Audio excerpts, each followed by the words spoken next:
বেশ কিছুদিন ধরে মুষলধারে বৃষ্টি হচ্ছে। গ্রামের রাস্তাঘাটে কোনো মানুষজন নেই।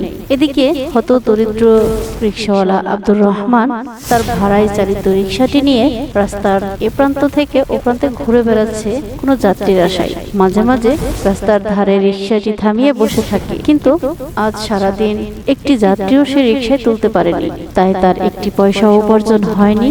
এদিকে তার ছোট্ট মেয়ে ফাতেমা ও তার স্ত্রী আমেনা ঘরে অপেক্ষা করছে খাবারের জন্য। আব্দুর রহমান সারাদিন রিকশা চালিয়ে যা উপার্জন করে তার থেকে তার মহাজনকে প্রতিদিনের হাজিরা বুঝিয়ে দিয়ে যা থাকে তা দিয়ে খাবার নিয়ে ঘরে ফিরে। কিন্তু আজ আমেনা, আমেনা, দরজা খোলো। আসসালামু আলাইকুম রহমতুল্লাহ। আপনি এসেছেন? ওয়ালাইকুম আসসালাম রহমতুল্লাহ। হ্যাঁ আমেনা, আমি এসেছি।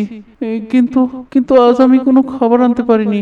সারাদিনে একটি যাত্রীও আমি রিকশায় তুলতে পারিনি, একটি পয়সাও আমি উপার্জন করতে পারিনি। আমি যে খালি হাতে এসেছি। ফাতেমা কোথায়? ও নিশ্চয়ই ক্ষুধার যন্ত্রণায় খুব কান্না করছে। আপনার মুখ দেখে বুঝতে পেরেছি আপনি আজ খাবার আনতে পারেননি। চিন্তা করবেন না, আল্লাহ ভরসা। ফাতেমা খাবারের জন্য একটু কান্না করছিল, আমি ওকে লবণ দিয়ে পানি গরম করে এক গ্লাস খাইয়ে দিয়েছি। ও ঘুমাচ্ছে। আপনিও যান, হাত মুখ দিয়ে আসুন, আপনার জন্য আমি এক গ্লাস পানি নিয়ে আসি। এরপর আব্দুর রহমান ও তার স্ত্রী আমেনাও দুজনে 2 গিলাস পানি খেয়ে শুয়ে পড়ে। কিন্তু নিজের পেটের ক্ষুধার যন্ত্রণায় নয়, একমাত্র সন্তানের মুখে একটু খাবার তুলে দিতে পারেনি। এই যন্ত্রণায় আব্দুর রহমান দুটি চোখের পাতা এক করতে পারছে না। আমার মেয়েটা না খেয়ে ঘুমিয়ে পড়েছে। না জানি ক্ষুধার যন্ত্রণায় সে কত কেঁদেছে। না না, আমাকে কিছু একটা করতে হবে। যেভাবেই হোক আগামীকাল ভোর হওয়ার আগেই আমাকে একটা কাজের সন্ধান করতেই হবে। আমার মেয়ের জন্য খাবারের ব্যবস্থা আমাকে করতেই হবে। পরের দিন ভোর হওয়ার আগেই আব্দুর রহমান ঘর থেকে বের হয়ে যায় কাজের সন্ধানে, মহাজনকে ডেকে তুলে রিকশাটি বের করার জন্য। কিন্তু বিগত কয়েকদিনে প্রতিদিনের হাজিরা জমা না দেওয়ায় মহাজন আব্দুর রহমানের উপর খুব রেগে আছে। আব্দুর রহমান, আমি আর তোকে রিক্সা দিতে পারবো না। তুই বিগত 4 দিন ধরে আমাকে সারাদিনের একটি টাকাও হাজিরা দিসনি। আমি আর তোকে রিক্সা দিতে পারবো না। তুই চলে যা, আগে বাকি টাকা শোধ করবি, তারপর তোকে আমি রিক্সা দেব। এসব কি বলছেন মহাজন চাচা? গত কয়েকদিন মুষলধারে বৃষ্টি ছিল, আমি তেমন কোনো পয়সা উপার্জন করতে পারিনি। যতটুকু পেরেছিলাম পরিবারের জন্য খাবার নিয়ে গিয়েছি, কিন্তু গতকাল তো আমি একটি পয়সা উপার্জন করতে পারিনি। সারাদিন আমার পরিবার না খেয়েছিল। আজ যে করেই হোক আমার পরিবারের জন্য একটু হলেও খাবারের ব্যবস্থা আমাকে করতেই হবে। দয়া করুন মহাজন চাচা, আমাকে রিক্সাটা দিন। আমি আস্তে আস্তে আপনার সব দেনা শোধ করে দেব। দয়া করে আমাকে রিক্সাটা চালাতে দিন মহাজন চাচা। আমি তোর কোনো কথাই শুনবো না, তুই চলে যা এখান থেকে। না না, যে করে হোক আমাকে একটা কাজের সন্ধান করতেই হবে। ভাই, আমাকে একটা কাজ দিন। দয়া করে আমাকে একটা কাজ দিন। একটা কাজ আমার খুব প্রয়োজন। দয়া করে আমাকে একটা কাজ দিন। আরে এখানে কোনো কাজ নেই, আপনি চলে যান এখান থেকে, অন্য কোথাও খোঁজ করুন। ভাই, আমাকে একটা কাজ দিন, যে কোনো কাজ। আমাকে একটা কাজ দিন, দয়া করুন ভাই। না ভাই, এখানে কোনো কাজ নেই। এখানে যথেষ্ট পরিমাণ কাজের লোক রয়েছে, আপনি অন্য কোথাও চেষ্টা করুন। চাচা, আপনার ফ্যাক্টরিতে আমাকে একটা কাজ দিন। আমার একটা কাজের খুব প্রয়োজন, খুবই প্রয়োজন কাকা। আমাকে একটা কাজ দিন। আরে তুমি বললেই তো আমি আর তোমাকে কাজ দিতে পারি না। দেখতেই তো পারছো এখানে নো এন্ট্রি, কোনো কাজের লোকের প্রয়োজন নেই। তুমি যাও, অন্য কোথাও চেষ্টা করো। কত খোঁজাখুঁজি করলাম, কিন্তু একটি কাজের সন্ধান করতে পারলাম না। আমি এখন কি করব? হে আল্লাহ,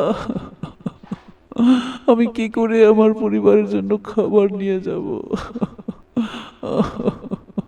এভাবে আব্দুর রহমান দুশ্চিন্তা নিয়ে কেঁদে কেঁদে পথ চলছিল। চলতে চলতে সে গ্রাম ছাড়িয়ে শহরে এসে পৌঁছালো, আর দেখলো কিছু লোক রাস্তার ধারে ডাস্টবিনের মধ্যে তাদের পরিত্যক্ত খাবার ফেলে দিচ্ছে। দৃশ্যটি দেখে আব্দুর রহমান আনমনা হয়ে ছুটে যায় সেই ডাস্টবিনের কাছে, কিন্তু পরক্ষণে তার জ্ঞান ফিরে আসে। না না, আমি কি করতে যাচ্ছি? আমি নিজের ইমানকে এত দুর্বল ভাবতে পারি না। আমি কিছুতেই আমার ইমানকে অপবিত্র করতে পারি না। হে আল্লাহ, আমি তো পরিশ্রম করতে চাই, আমি ভিক্ষা নয়। আমি পরিশ্রম করতে চাই। আমি পরিশ্রম করে উপার্জন করে আমার পরিবারের জন্য খাবার নিতে চাই। এই বলে আব্দুর রহমান আবার পথ চলতে থাকে। যেতে যেতে বেশ কিছু দূর যাওয়ার পর দেখলো রাস্তার ধারে একটি মসজিদ, আর সেই বারান্দায় একজন বৃদ্ধ লোক বসে আছে। আব্দুর রহমান ধীরে ধীরে সেই লোকটির পাশে গিয়ে বসলো, আর মনের অজান্তেই সেই লোকটির সামনে নিজের সব অভাব আর দুঃখের কথা বলতে লাগলো। কি আজব দুনিয়া চাচা, কিছু লোক খাবার না খেতে পেরে ডাস্টবিনে ফেলে দিচ্ছে, আর আমি এক টুকরো রুটির জন্য কতই না দৌড়াচ্ছি। কি আজব দুনিয়া, নিয়তির খেলা কত নিষ্ঠুর। কেঁদো না বাবা, হতাশ হইও না, আল্লাহর উপর আস্থা রাখো। রিজিকের মালিক আল্লাহ, যদি তাই হয় তাহলে মানুষের ধারে ধারে কেন? রিজিক দেওয়ালার কাছেই তো রিজিক চাইতে হবে। তুমি দেখো না, ভোরবেলা পাখিগুলো খালি পেটে বাসা ছেড়ে দূর দূরান্তে ছুটে যায়। পাখি নিজেও জানে না তার জন্য কোথায় খাবার রাখা রয়েছে, কোথায় রাখা রয়েছে তার রিজিক। ছুটতে ছুটতে ছুটতে বিকাল বেলা পেট ভর্তি করে বাসায় ফিরে আসে আর তার ছানাদের খাওয়ায়। পাখির এই রিজিক কে দিল? নিশ্চয়ই আল্লাহ। তুমি রিজিক নিয়ে এত অস্থির হইও না, এত চিন্তাও করো না।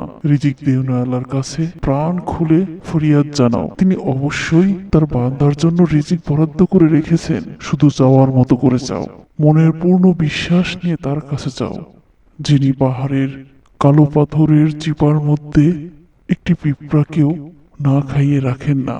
আর তুমি তো সৃষ্টির সেরা মানুষ, তোমার পরিবার কেন না খেয়ে মরবে? হ্যাঁ, তাই তো চাচা, আপনি তো একেবারে ঠিকই বলেছেন। দুনিয়ার মানুষ কখনো রিজিক দিতে পারে না, রিজিক দেওয়ার মালিক একমাত্র আল্লাহ। আপনি ঠিকই বলেছেন চাচা, পাখিগুলো তো সত্যি ভোরবেলা খালি পেটে বের হয় আর বিকেল বেলা পেট ভরে বাসায় ফিরে। শুধু তাই নয়, নিজের পেটও ভরে, তাদের ছানাগুলোর পেট ভরায়। আমি বুঝতে পেরেছি, আমি বুঝতে পেরেছি, আমি বুঝতে পেরেছি চাচা।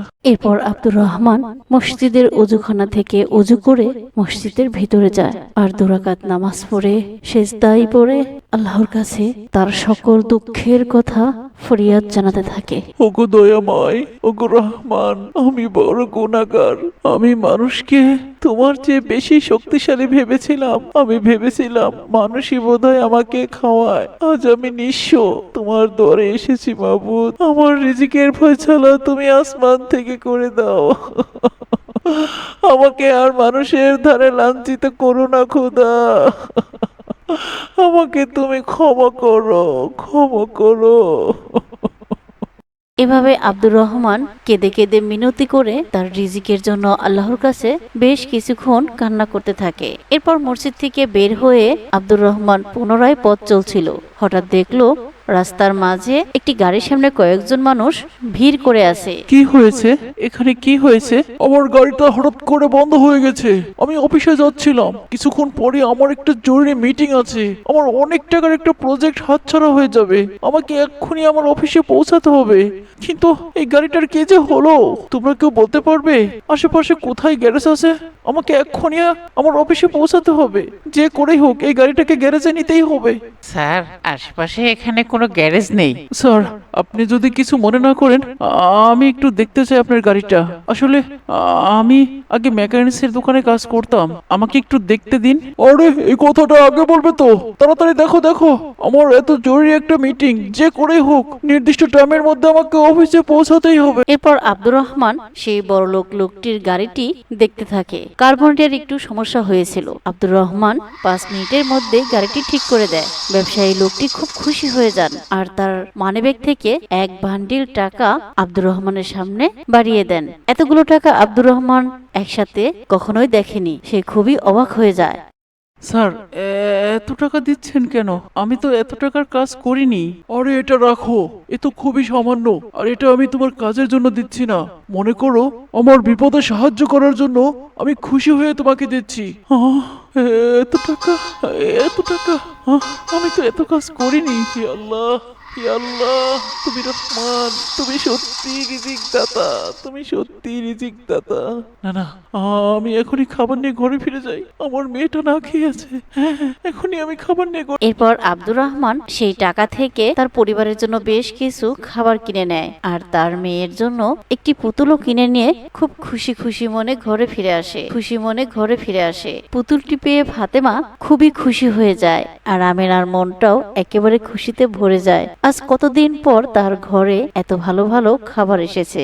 আপনি এত অল্প সময়ে এত কিছু কি করে করলেন? আচ্ছা, সব কথা পরে শুনবো, আগে আপনি হাত মুখ দিয়ে আসুন, আপনাকে খাবার দিচ্ছি। হ্যাঁ বাবা, কতদিন পর আমরা আজ পেট ভরে এত ভালো ভালো খাবার খাবো। হ্যাঁ রে মা, এই সবই আল্লাহর ইচ্ছা। আল্লাহ নিজ হাতে আমাদের এই রিজিকের ব্যবস্থা করে দিয়েছেন। আমেনা, শুধু তাই নয়, এই দেখো আমার কাছে বেশ কিছু টাকা রয়েছে। এই টাকাগুলো দিয়ে কাল মহাজনের সব দেনা শোধ করে দেব আর আমি পুনরায় রিক্সা চালাবো। আমাদের সংসারে আর কোনো খাবারের কষ্ট থাকবে না। এরপর আব্দুর রহমান তার স্ত্রী ও মেয়েকে নিয়ে পেট ভরে খাবার খায় আর আল্লাহর কাছে শুকরিয়া আদায় করে। আজ আব্দুর রহমানের চোখে মুখে যেন কোনো দুশ্চিন্তা নেই, তাই সে নিশ্চিন্তে ঘুমিয়ে পড়ে। কিন্তু যখন রাত গভীর হলো, ঠিক তখনই কে যেন তাদের দরজায় জোরে জোরে কড়া নাড়ছিল। দরজাটি খুলুন আব্দুর রহমান ভাই, দরজাটি খুলুন। আমিনা বুবু, দরজাটি খুলুন, তাড়াতাড়ি দরজাটি খুলুন, দরজাটি খুলুন। আরে কুলসুম, তুমি এত রাতে? কি হয়েছে? তুমি কাঁদছো কেন? ভাইজান, ভাইজান দয়া করুন ভাইজান, আমার ছেলেটা খুব অসুস্থ, খুব অসুস্থ। আজ কদিন ধরে জ্বর ছিল, কিন্তু হঠাৎ ওর জ্বর চমকা লেগে গেছে। হেকিম কাকাকে এনেছিলাম, তিনি বলেছেন এক্ষুনি ওকে সদর হসপিটালে নিতে হবে। ভাই, দয়া করে আমাকে কিছু টাকা দিন ভাই, দয়া করুন ভাই। আপনি তো জানেন আমার স্বামী নেই, আমি বিধবা। আমার এই সন্তানটার মুখের দিকে তাকিয়ে আমি বেঁচে আছি ভাই। ভাই দয়া করুন ভাই, আমাকে কিছু টাকা ধার দিন, আমি আমার ছেলেকে নিয়ে এখনই সদর হসপিটালে যাব। দয়া করুন ভাই। কুলসুমের কথা শুনে আব্দুর রহমান একেবারে হতবিম্ব হয়ে পড়ে। সে একবার তার স্ত্রী আমিনার দিকে তাকায়, আবার কুলসুমের দিকে তাকায়, আবার মনে করে তার সেই গতকালের অসহায়ত্বের কথা। গতকাল সে নিঃস্ব ছিল, তার ঘরে এক মুঠো খাবারও ছিল না। কিন্তু ভাইজান, আমি তো 200 টাকা আশা করেছিলাম, কিন্তু এত টাকা? হ্যাঁ বোন, তোমার ছেলেকে হসপিটালে নিতে এই টাকাগুলো লাগবে। আমার কাছে যা ছিল সবটুকুই দিয়ে দিলাম। তুমি যাও, তোমার ছেলেকে নিয়ে হসপিটালে যাও, তার চিকিৎসা করাও। আল্লাহ আপনার ভালো করুন ভাই, আল্লাহ আপনার সহায় হন। এভাবে আব্দুর রহমান তার সবগুলো টাকা অসহায় কুলসুমকে দিয়ে দেয়। কুলসুম টাকাগুলো নিয়ে তার ছেলেকে নিয়ে সদর হসপিটালে যায়, তাকে চিকিৎসা করায় এবং সুস্থ করে বাড়ি ফিরে নিয়ে আসে। এদিকে আব্দুর রহমানের ঘরে যা খাবার ছিল শেষ হয়ে যায়। পুনরায় তারা ক্ষুধার যন্ত্রণায় অতিষ্ঠ হয়ে পড়ে। আব্দুর রহমান কাজের জন্য আবার সেই রিকশাওয়ালা মহাজন চাচার কাছে যায়, কিন্তু মহাজন চাচা আজও তাকে দূর দূর করে তাড়িয়ে দেয়। আব্দুর রহমান আজ আর মনের মধ্যে এত হতাশা নয়, বরং আকাশের পানে চেয়ে আল্লাহর কাছে প্রার্থনা করতে থাকে আর নিজের মনকে বোঝাতে থাকে রিজিকের মালিক হলেন আল্লাহ। আল্লাহ নিশ্চয়ই কোথাও না কোথাও তার রিজিকের ব্যবস্থা করে রেখেছেন। এভাবে ভাবতে ভাবতে আব্দুর রহমান আবার সেই মসজিদের কাছে যায় আর সেখানকার ইমাম সাহেবের কাছে সে বৃদ্ধ লোকের কথা জিজ্ঞাসা করতে থাকে। কোন বৃদ্ধের কথা বলছো বাবা? আমি তো ওইরকম কোনো বৃদ্ধ মানুষকে এখানে দেখিই নাই। উনি বোধহয় এসেছিলেন আবার চলে গেছেন, আমার সাথে ওনার দেখা হয়নি। ও আচ্ছা, ঠিক আছে ইমাম সাহেব, আমি খুবই ক্লান্ত। আমি ওই মসজিদের কোনায় বসে একটু কোরআন তেলাওয়াত করতে চাই। হ্যাঁ হ্যাঁ, অবশ্যই। সকল ক্লান্তি, দুশ্চিন্তা, হতাশা এই সবকিছু দূর করার মালিক একমাত্র আল্লাহ। যাও, তোমার যতক্ষণ ইচ্ছা তুমি বসে বসে আল্লাহর কালাম তেলাওয়াত করতে থাকো। আল্লাহ নিশ্চয়ই তোমার সকল মুসিবত দূর করে দিবেন। এরপর আব্দুর রহমান মসজিদের কোনায় বসে বসে কোরআন তেলাওয়াত করছিল। ঠিক তখনই মসজিদের বাইরের রাস্তা দিয়ে এক বণিক ব্যবসায়ী যাচ্ছিল। তারা ছিল এই এলাকায় খুবই নতুন। বণিক ব্যবসায়ী লোকটি ইমাম সাহেবকে দেখে এগিয়ে আসেন। আসসালামু আলাইকুম হুজুর, আমরা এই এলাকায় একদমই নতুন। আমরা এখানে ব্যবসা করতে এসেছি। চাল, গম, ভুট্টা আমরা এগুলো এখানে বাজারজাত করতে এসেছি, কিন্তু আমাদের একদম বিশ্বস্ত কর্মচারী লাগবে। আপনি তো মসজিদের ইমাম, আপনার কাছে নিশ্চয়ই কোনো ভালো মানুষ চেনা জানা থাকবে। যদি এমন কেউ থাকে তাহলে দয়া করে তাকে আমাদের কাজে যোগদান করিয়ে দিন। আমাদের বিশাল বড় প্রজেক্ট, এখানে আমরা দীর্ঘ সময় ব্যবসা করার পরিকল্পনা করেছি। হ্যাঁ, আছে আছে তো। ওই যে কোরআন তেলাওয়াত করছে আব্দুর রহমান, খুবই বিশ্বস্ত, ইমানদার এবং সৎ। আপনারা ওনাকে নিশ্চিন্তে নিতে পারেন। সে খুবই ভালো মানুষ এবং বিশ্বস্ত। আমি এমনই একজন মানুষ খুঁজছিলাম যে নাকি আমার হাজার হাজার টাকার ব্যবসা সামলাতে পারবে। আমি তোমাকে আমার গুদামঘরের ম্যানেজারের দায়িত্বটা দিলাম। আজ থেকে তুমি আমার গুদামঘরের ম্যানেজার। আমি আশা করব সৎ নিষ্ঠার সাথে তুমি তোমার দায়িত্ব পালন করবে। আমি তোমাকে আমার কারখানার ঠিকানা লিখে দিচ্ছি, আর এই নাও, এটা তোমার 1 মাসের অগ্রিম বেতন। তুমি কাল থেকে আমার কারখানায় যোগ দিবে। আলহামদুলিল্লাহ, এত টাকা আমার 1 মাসের বেতন। আলহামদুলিল্লাহ, আমি সততার সাথে আপনার কাজ করব ইনশাআল্লাহ। আপনি কোনো চিন্তা করবেন না। এরপর আব্দুর রহমান দৌড়ে ছুটে যায় তার বাড়িতে তারা এত বড় কাজের খবরটা জানানোর জন্য। কিন্তু বাড়িতে ফিরেই দেখে তাদের ঘর ভর্তি অনেক খাবার, চাল, ডাল, ফল মূল, যেন পুরো 1 মাসের খাবার কেউ মজুত করে দিয়ে গেল। এগুলো দেখে আব্দুর রহমান খুবই অবাক হয়ে যায় আর তার স্ত্রীকে জিজ্ঞাসা করে, আমি লোকটাকে চিনি না, এত সব কিছু দিয়ে গেল আর আপনার নাম জিজ্ঞাসা করে এই চিঠিটা দিয়ে গেছে। চিঠি? আমার নামে চিঠি? কই দাও দেখি, চিঠিতে কি লেখা আছে একটু পড়ে দেখি তাড়াতাড়ি। আমি সেই ব্যবসায়ী লোক, একদিন রাস্তার ধারে যার গাড়ি তুমি ঠিক করে দিয়েছিলে, আর যার কারণে আমি 5 কোটি টাকার প্রজেক্টের কাজ আমার কোম্পানিতে পেয়েছিলাম। আসলে সেই খুশিতেই আমি তোমার খোঁজ খবর নেওয়ার জন্য আমার লোক তোমার গ্রামে পাঠিয়েছিলাম। কিন্তু তোমার খোঁজ খবর নিতে গিয়ে আমাকে সে জানালো তুমি এক সৎ মানবপ্রেমী মানুষ। সেদিন তোমাকে যে আমি সামান্য সাহায্য করেছিলাম, তোমার ঘরে এতটা অভাব থাকা সত্ত্বেও তুমি সেই টাকা কোনো এক মহিলাকে তার সন্তানের চিকিৎসার জন্য দিয়ে দিয়েছিলে। পরবর্তীতে সেই মহিলাটি তার সন্তানকে সুস্থ করতে পেরেছিল শুধু তোমার ওই টাকার কারণে। আমি সত্যি অবাক হয়ে গেছি। তোমার প্রতি আমার সহানুভূতি যেন দ্বিগুণ হয়ে গেছে। তাই আমার পক্ষ থেকে সামান্য একটু উপহার তোমার জন্য পাঠালাম। আর এখানে আমার অফিসের ঠিকানা দেওয়া আছে। তুমি যে কোনো সময় আমার অফিসে এসে আমার সাথে যোগাযোগ করতে পারো, কারণ তোমার জন্য আমার কোম্পানি 5 কোটি টাকা কাজের লাভবান হতে পারতেছে। সেদিন তুমি সঠিক সময়ে গাড়ি ঠিক করে দেওয়ার কারণে আমি এই সুবর্ণ সুযোগটি পেয়েছি। তাই তোমার জন্য আমার অফিসের দরজা সবসময় খোলা থাকবে। আমেনা, দেখেছো, এই সবই আল্লাহর দান, আল্লাহর ফয়সালা। আমি সারাদিন 100 টাকা উপার্জন করতে কতই না দৌড়াইছি, একটি কাজের জন্য মানুষের ধারে ধারে কত না লাঞ্ছিত হয়েছি। কিন্তু যেদিন আমি বুঝতে পেরেছি রিজিকের ফয়সালা উপর থেকে হয়, যেদিন আমি বুঝতে পেরেছি পাখি খালি পেটে ঘর থেকে বের হয় অথচ ভরা পেটে সন্ধ্যার সময় বাসায় ফিরে, যেদিন আমি বুঝতে পেরেছি পাহাড়ের চিপায় বসবাস করে একটি পিঁপড়াও না খেয়ে থাকে না, তার রিজিকের ফয়সালাও আল্লাহ উপর থেকে করে দেন, সেদিন থেকে আমি মানুষের কাছে নয় একমাত্র আল্লাহর কাছেই রিজিকের আশা করেছি, রিজিক চেয়েছি। আল্লাহ আমার দোয়া কবুল করেছেন। এখন দেখো আমার রিজিকের কোনো অভাব নেই, আল্লাহ উপর থেকে সব ফয়সালা করে দিয়েছেন। হ্যাঁ গো হ্যাঁ, আপনি ঠিকই বলেছেন, রিজিক একমাত্র আল্লাহর হাতেই থাকে।